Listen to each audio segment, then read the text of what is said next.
gotta find your people, the ones that make you feel all right, that tell you the truth and wish you well. You gotta find your people, then you'll find yourself. You gotta find your people, then you'll find yourself.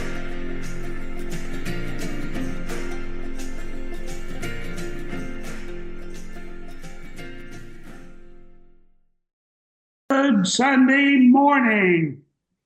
Welcome all to the spiritual community of hope, courage, and compassion. Take a deep breath and let it out as we prepare ourselves to enter this precious space together as one. We light this candle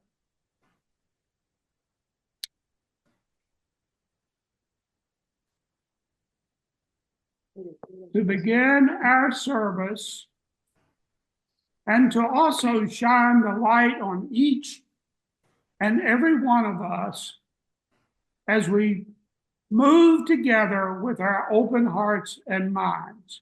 Today's topic is together, one together. As the old African proverb says, if you want to go fast, go alone. If you want to go far, go together. Our opening video is called One by the Bird Talkers.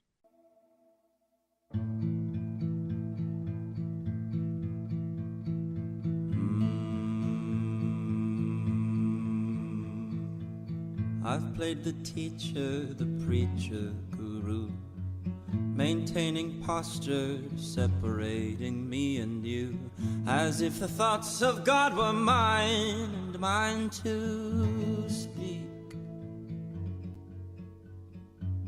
I've listened with an agenda so I could prove all of the shit I believe to be true, just to hide the fear of being weak.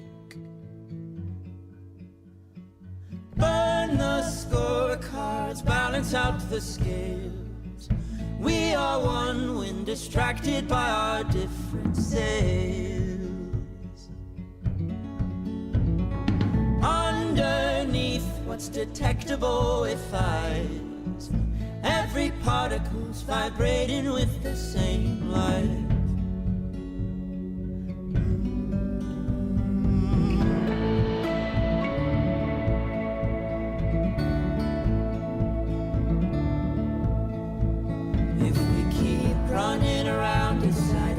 Right and wrong, and tell me, where are we headed? How can we all belong when all our logic is colliding and it's constantly dividing me from you? So damn those eager protestations on your tongue. Shut your brain up long enough to hear the lowly hum.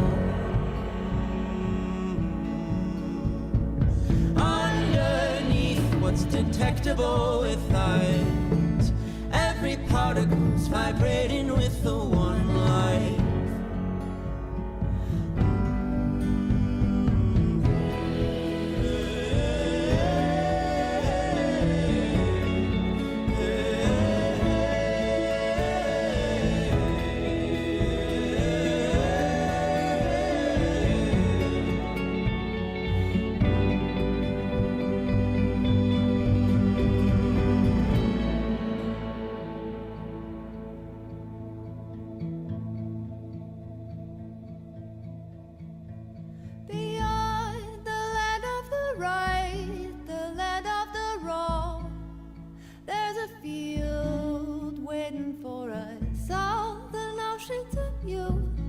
Notions of me, we finally agree, don't mean a thing. Burn the scorecards, balance out the scales. We are one when distracted by our different sails. Damn those eager protestations on your tongue. Shut your brain up long enough to hear the lowly hum. Underneath what's detectable with eyes, every particle's vibrating with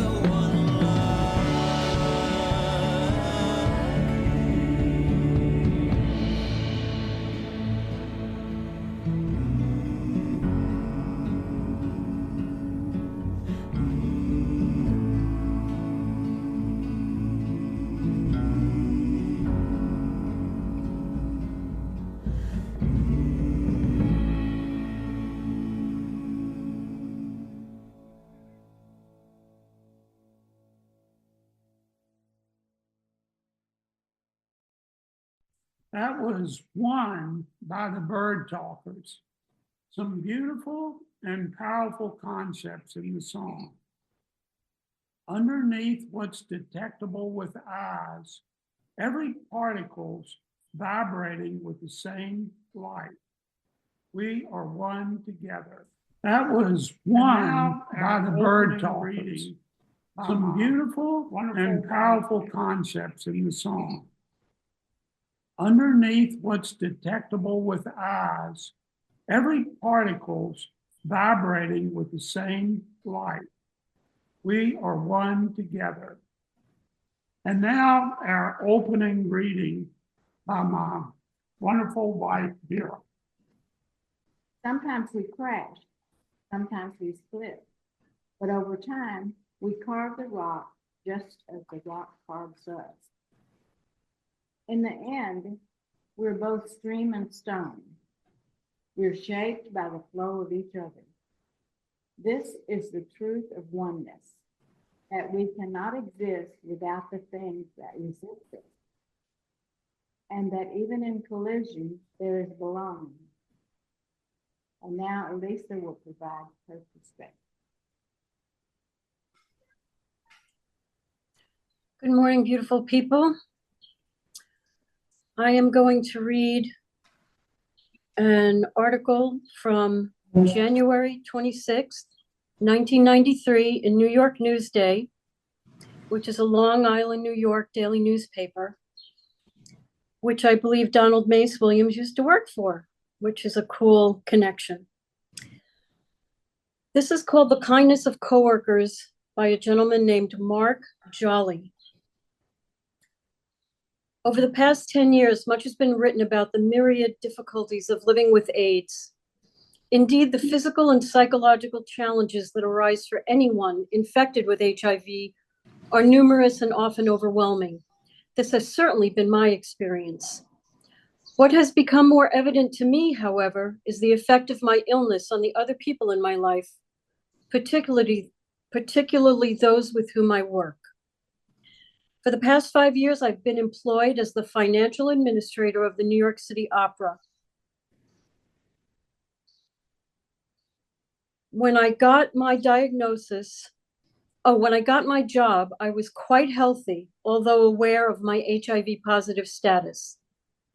City Opera has always been generous and supportive of my work with many different AIDS organizations. I've spent a great deal of time in hospitals and homes with sick and dying friends and clients, often working during the day. Yet everyone at the opera has gone out of his or her way to accommodate my schedule. In January of 1990, I was hospitalized with cryptococcal meningitis and received my AIDS diagnosis. Since then, I've been hospitalized 3 times, and my general condition has deteriorated. My life has become an endless stream of symptoms, drug infusions, medical appointments, tests, and chemotherapy. I've lost over 30 pounds from my already slight frame, and my energy has consistently decreased. To put it mildly, there have been long periods when my performance at work was less than exemplary. Throughout this time, the support of each and every person at the opera has been unfailing and compassionate. Those who work most closely with me have helped me keep my office running smoothly and allowed me the luxury of working only at those times when I felt physically and emotionally able. Somehow, they know just how much help I need, or when I need to feel productive and useful and adjust accordingly. I have no doubt that this continued involvement in my life has helped sustain me during the progression of my illness. I know that it has been difficult for my coworkers to watch as AIDS has taken its toll. I can see the pain on their faces as they watch my shuffling and limping worsen and more sarcoma lesions appear on my face. I often feel that each new development of my illness serves to dredge up their memories of those who have suffered and died, reopening wounds that have barely healed. My associates also have been willing to accommodate the extremes of my emotional state. Facing AIDS is intense. Trying to deal with a deteriorating body is a constant struggle. My mood swings have become company legend. Pass me in the hallway and you run an equal chance of being ignored or lambasted, either for no apparent reason. My depression has at times become excessively dark, and I have not been that successful at controlling the resulting behavior. Yet, my coworkers tolerate all this with extraordinary caring and insight. I sometimes find myself sitting at my desk trying to process feelings of guilt over yet another incident, only to have the recipient come over and treat me with compassion and respect. The support has been unwavering. My coworkers always have time for me.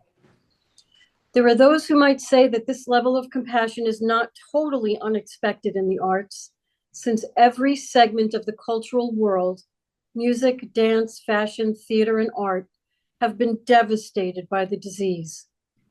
Although I have no doubt that there are many incidences of job-related AIDS discrimination, I also have a strong suspicion that this kind of day-to-day, nuts and bolts support is being provided to countless afflicted people in every line of work throughout the country. It's just that we don't read about it in the papers. My fellow coworkers have not only my heartfelt gratitude, but my eternal respect.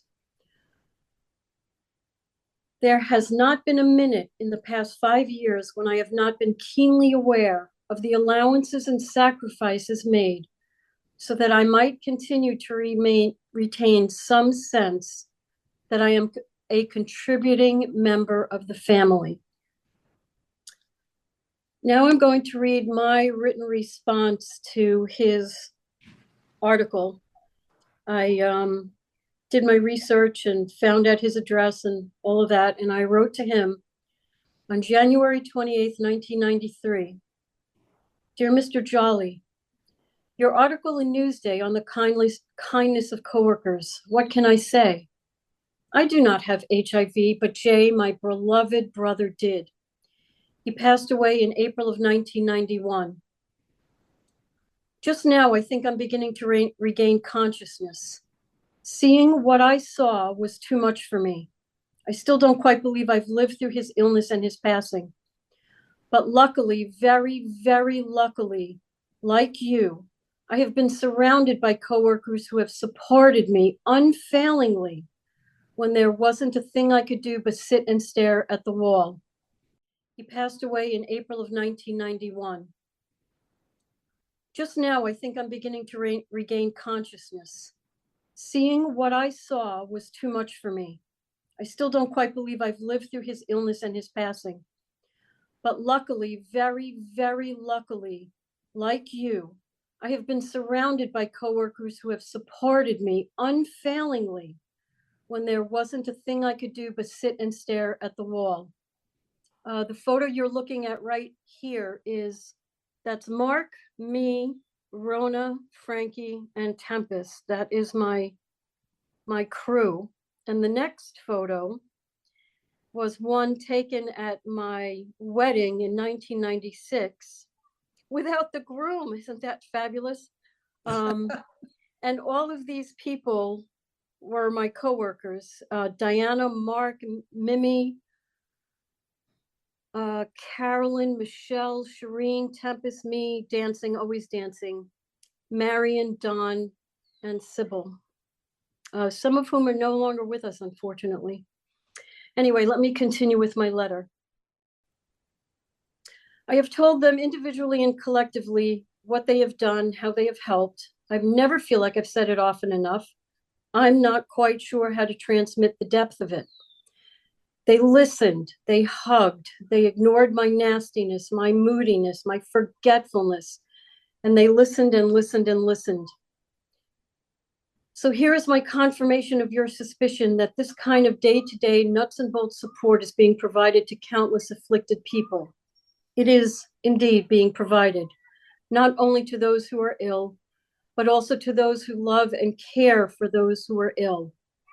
And now I wish I could say something lovely to you, to say I am so sorry that this is happening to you, to all of us. I wish over and over again that we could all just go back to 1980 and stop right there. I guess I'll just say my thoughts are with you and with your loved ones. Yours truly, Elisa Noodleman. Looked up Mark's inevitable obituary in the New York Times, and he died just a few months after he wrote his piece in Newsday. Thank you for listening. Someone told their friend about your outfit today. Someone still laughs at the joke you made. Your story has been passed on to a room of strangers. Something you said changed another's perspective. Your brief smile turned a day around. Your kindness restored someone's faith in humanity. They pass it on. Your mark is made whenever you go in more ways than you will ever know. And now Susan provides her perspective. Thank you, Richard. That's a tough one to follow, Elisa. That was beautiful, and thank you for sharing. Elisa's going to share us, not Elisa, Dolphin's going to share a slide with you of sort of where I started my journey in writing this. And I titled it Looking for Love. And you see this crazy web with a blue star, because we're all, the blueberries and the cherry pie here, of You Are Here. And then the next slide will show where I always found myself, which is in the center of these muckety mucks. From left to right, back to front, this is my brothers, Jack, Steve, Bruce, my sister, Mary Lou, and the tiny little moppet is me. It's one of about 3 pictures, I think, that exist of all 5 of us, because I was the youngest of 5, and we didn't have cameras on our phones. And, as usual, Jack had, as the eldest, had the big, huge book of baby things. And, with me, the main evidence I existed in photographs was school pictures. So thank goodness for them. But this was my family. This was my nucleus with my parents. And now we're going to talk about what I didn't find. We'll come back to that one. Just thank you so much. As many of you have heard before, I have already lost my first family: Dad, Mom, my 3 brothers, Jack and Steve and Bruce, and my sister, Mary Lou. All older than me throughout our lives. But now I'm the eldest, because I'm the last one standing. I always wanted to be older, but it's not really all it's cracked up to be. Sorry, I'm having a little trouble with my scroll. Here it is. As each one of my siblings and my parents passed far too early, but thankfully all in peace and all without pain, I constantly pray without fear. I hurt in my soul, deep where the blood meets the bone. I hurt. In my deeply ingrained, strongly held beliefs, they are now in eternal peace. Their souls holding on to no fear, no worry, nothing but eternal light and love. Those fears and worries are the burdens, quite simply, for the living. They hold our hearts hostage for selfish reasons. We miss those we love. We mourn those we lost. We ourselves are lost, because really, how do we move on without that person, that anchor, that North Star, that holder of our shared adventures, our shared secrets, and our shared hopes? How on earth do we navigate life all on our own, especially when the ones you lose are your biggest cheerleaders? Well, we do find our way, or the way sometimes finds us. And that's what I'd like to share today. Loss of my sister 6 years ago, who was my last remaining sibling, left me in a completely different space than anything I'd ever in my life encountered before that moment. And for many, many, many days following, the new and ever increasing challenges continued to surprise me and catch me off guard. Some were brutal and others enlightening. Sorry, here I go again. Others were enlightening. Loss of my sister Mary Lou, I learned, had been the unofficial family matriarch. She had been the keeper of the archives. She had been the one that everyone called when they had that one question that nobody else knew, but that in another time, the person they would have called would have been my mother, because she would have had the answer to, and she would have been the only one who had the answer to it. Mind you, these questions ranged from the absolute banal to maybe the spiritual or deep meanings. From, do we really have Cherokee in our blood? Because 23andMe is not showing it. To, when did Eno die and what did she die from? She was our grandmother. Or what was Dad's mother's maiden name? Or what's Aunt Teresa and Uncle Will's address again? A few minutes, sometimes much longer, but a few minutes at least. A Google search can now answer almost all those questions. But as I have learned over the years, that's not really the point. The family intel, as it were, through a bit of detective work, can mostly be put together. The facts are still there. The opinions or framework or context is quite a bit trickier. The brain trust, in other words, is still there. But the heart work trust is perhaps lost. Where does that lie now that I'm the designated survivor, that the burden of being the one who should know, the one to whom all the questions will now inevitably flow, was daunting and humiliating, because I didn't know the answers. I, quite frankly, didn't pay that much attention, because everything I ever needed to know, I did what everybody else did. I called my mom, my dad, my brothers, or my sister. And now I was left with only questions. Certainly not all the answers. This youngest sibling knew none of the answers, is what it felt like. I was all alone. Side note, as many of you also know, I was only 3 months out of the biggest surgery I had ever had in my life.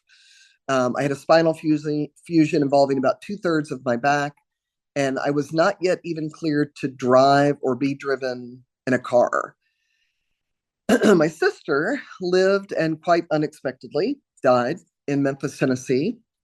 I lived and didn't die in Southern California, 2,000 miles and a 3-hour plane ride away. I had to go. Of course, I had to go, but certainly could not go on my own. The questions were endless, the answers nowhere to be found. Until, without a moment's hesitation, my cousin and one of my dearest friends was at my door with the biggest hug I have ever gotten in my life.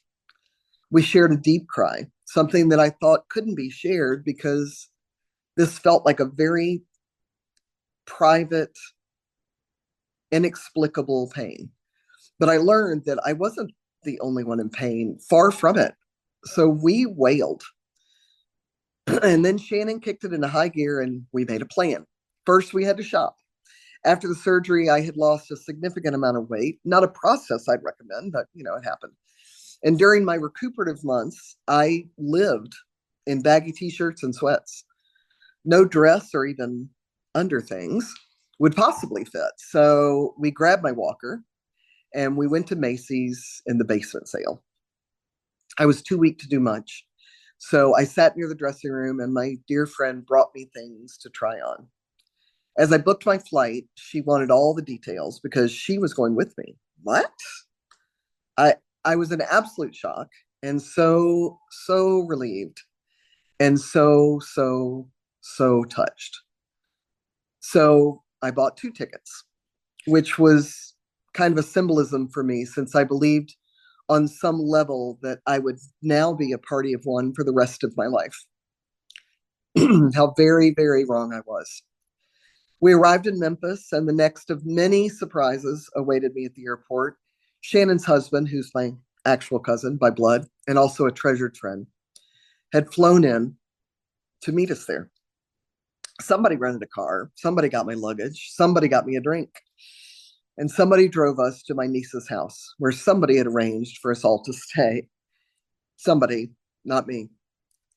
My niece's sweet husband, Wes, had made a massive spread of Memphis staples for us: slow cooked ribs and beans and biscuits and a million other things, because in the South, food is love. I didn't have much of an appetite, as you'd imagine, but this homemade buffet fed something much deeper than my stomach. Exhausted, I went to bed after a surprisingly laughter-filled supper with my family. My family. Maybe I'm not so alone after all. We laughed because we shared stories, because that is what we always did. Stories and laughter from shared memories are soul patches. And the only way to keep them working is to feed them. And so we did. The next morning, the day of the service, quite early, I awoke in my great niece's childhood bedroom. And my first thought was, oh my God, Mary Lou died. And that pain was 1,000 times worse than when I first learned the news just 36 hours earlier for the first time. Unknowingly, I let out a deep cry that must have been akin to a wounded animal in the wild. My very soul ached in ways I cannot describe, and within a minute, maybe within 30 seconds, my niece and my cousin Shannon were in my bed and holding me so tight. I realized that I just might not fall into the thousands or millions of shattered pieces that I believed was inevitable just a moment before. There were no words spoken, just hugs and tears. Then the next series of shockwaves and surprises and love began as we made our way to the very church in which my father was ordained. Some of my siblings were married. I was baptized. One of my brothers and now my sister had their lives honored. There was the standing room only in this little church. My sister still had her very best friends literally from grade school, because that's who she was. And more of my friends and cousins and neighbors from decades before the last time I lived in Memphis with my family. How they were there. How did they even know? How did this happen? My sister-in-law and 3 of my nieces, who all lived out of town, those very same amazing young women who had called my sister at least weekly, asking questions, some random family questions. They had surprised us and made the trip into Memphis to honor her. What a beautiful surprise that was. Seeing the next generation of siblings and cousins there, all in the name of family, all in the name of love, and all in the name of respect. The service, which was planned entirely by my grief-stricken brother-in-law and the very, very elderly priest at this Powell family church. And he was elderly, not just in years, but like in his mind and his soul. That service was impersonal, and it was generic, and it was a mass with barely a word spoken about my sister. Just that she was married, she'd been a lifelong member of that church, and she lived, and I quote, a long and happy life. The priest was in his 90s. My sister would have been 63 in just a couple of weeks. The irony. We had communion, and It was difficult, but I was able to make it to the altar and kneel down and take the communion. I had to be helped down and I had to be helped back up due to my back without me asking. Two very dear members of my family were there lifting me up for what would have been absolutely impossible on my own. And the symbolism of that physical lift was not lost on me then or now. And then it happened. I completely and totally and without question lost my mind. I couldn't breathe. I couldn't. No air would go in. I thought, well, it's going to happen. I'm going to completely upstage my sister's funeral and I'm going to drop dead right here in the pews. The enormity of all the losses had simply come home to roost. The regrets for every call not taken because I was too busy at work. Silly, meaningless disagreements had, and stories not yet told were too much to bear. So my body, my own body, my lungs, and my heart just gave way. My next memory is one of my niece, Lisa, who is a nurse, by the way, literally screaming into my ear so closely that her lips were touching me on the earlobe, possibly my eardrum. That's how loud it was. And she said, "Aunt Susan, I need you to breathe." And so with a gasp that brought me back to from wherever I was, I did just that. And then another, and then another. Because that's what we have to do. We have to take at times just one breath at a time. We have to recognize that we are far, far, far from alone. My niece, in that powerful command, called me Aunt Susan. I'm only about a decade older than her, so she's always just called me Susan. She said, "I need you to breathe."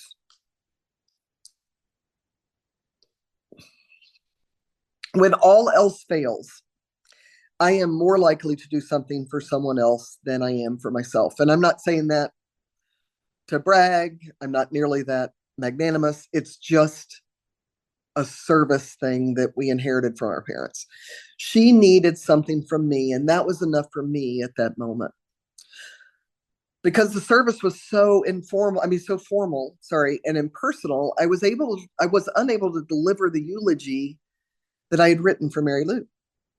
And this, again, it nearly broke me because as a storyteller, this was my way to best honor my sister, to show the ways in which she had made such a difference in the lives of everyone in this standing room crowd's lives. It was the way in which I could say goodbye and the way in which I could say, "I love you." But it was not going to happen. And that broke my heart. So when we stood to leave the church, I was approached by so many of her lifelong friends, our family's lifelong friends, our cousins, and a small circle of my own friends that I had found all on my own as a grown-up, but that I now call family. And they asked if we could go somewhere to share stories about Mary Lou. They were grieving deeply, and they wanted to hear my eulogy and to share their own stories about my sister, their friend, their aunt, their niece, their cousin as well. I was most certainly not alone. The legacy of love was palpable. So off we went to my cousin's home. And all was planned because that's what good people do. Again, I had nothing to do with it. And I had only to show up. When we arrived, Shannon asked everyone to just share how they knew Mary Lou. That's kind of how it got started. And maybe, if they felt up to it, a favorite memory. We were asked in what was basically, I would describe as a circle of trust, speaking at times very quietly, sometimes very tearfully, but in the end, we were one. We all knew and loved this amazing woman for exactly who she authentically was, and it was heart-lifting. So perhaps the heart trust was still there. I finally got to share what I had written, and it did indeed feel like a soul patch, one that was available because we fed it through stories, shared laughter, shared love, and shared memories. I wasn't alone. I was standing on the shoulders of my family and my friends and my memories. I have beautiful, extraordinary friendships that lift me up constantly. I now have new and beautiful and extraordinary friendships. I'm looking at y'all, that sustain me and feed me and create new soul patches all the time. I miss my first family intensely, but no longer desperately. I miss dear, dear friends that were like family that preceded me in death. I miss my furry little pet soulmates that I shared life with. I have lost people I love very much. But what I have found is what has found me: love, support, shared grief, shared memories, shared laughter, shared love, and shared lives. Because as I mentioned earlier, grief is a burden reserved for the living, but so is living. Taking on new adventures, new stories, new loves, new friends, new light are the privilege of the living, but they are also the requirement, perhaps, of the living. We owe it to those who have left us. I know we'll be together again. I have no idea what it'll look like, but I do know it to be true. I know that they look out for me from above, and the memories, especially the perfectly timed ones and the unexpected ones that give direction or provide inspiration or provide a smile, means that they are still with me now, just in a different way. Time has also given me the insight that, in fact, they weren't perfect, which gives me permission to accept that I am far, far from it myself, but that's okay. And as for the rest of it, the brain trust that I don't know, there's Google. Or maybe I'll just make something up. Thank you for letting me share. None of us are alone, ever. We're going to share a few pictures of my my soul lifters. I don't know why I put that one upside down. I didn't mean to in the corner, but that's my good friend Debbie and her mom who had come to visit me in the States. They live overseas. The lower left picture is another example of friends from different parts of my life who got together, and it was as natural as if they'd known each other their entire lives. Laughing, which is my favorite thing to do. In the middle, you probably recognize that pretty lady on the right. That's Mary Ober. And that's our friend Jane Gray. And it was 113 degrees that day. And we met in Waco because that was in the middle and we didn't care that it was hot. And then in the lower right corner are my cousins. One by blood, two by blood, one by marriage, one by choice. And a reminder by the great Katharine Hepburn to never lose sight of the fact that just being is fun. We've got another slide. This is that same cousin group on the right. Those are called shot skis.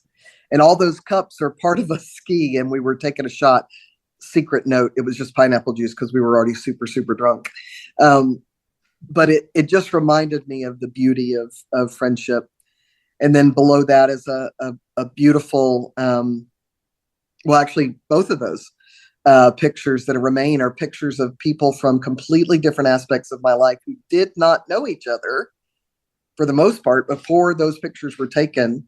But we had dinner and lunch and talked, and they are all in touch, whether I'm involved in that conversation or not, which is the most beautiful thing I know. And one more, I think. Oh, there's two more, but this one, the upper left picture is my brother Steve's pickup truck. He loved that old truck, and that's all the surviving members of our family at that time, his kids and grandkids and dogs, and both his wife and his ex-wife, my sister and I. And to the far right are that brother's great grandchildren. who are my great greats, and I adore them. And I see them in them every day. And then right below that is a picture. Oh, let's just go back for one sec. The young man in front of the big old tree is my godson Billy. He was supposed to live for 2 to 3 days, and then maybe 2 to 3 years, and then maybe 5 years. And he is celebrating his 40th birthday this year. And he's brilliant, and he's got the best soul of any human I know. And now the last one. This is the picture of the family that I have by blood that remained, that we were in that circle of trust. So it didn't include all of her friends and all the cousins that were there, but this is the family. And what I found was what found me, right there in the middle of love. And now I'm going to turn it back over to the lovely Vera Love.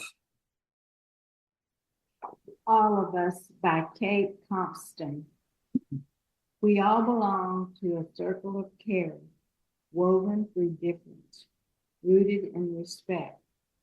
May we hold one another in tenderness, knowing that none of us walks alone.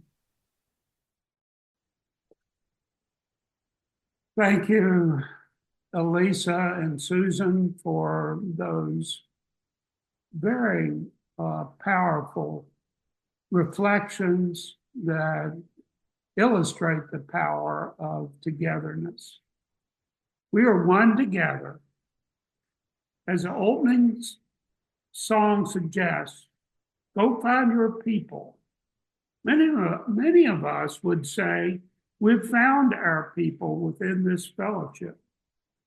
May that be true for all, and for us to continue finding our people within and beyond the fellowship. Go in love, go in peace, go in kindness. We need you. The world needs you. Amen, and blessed be.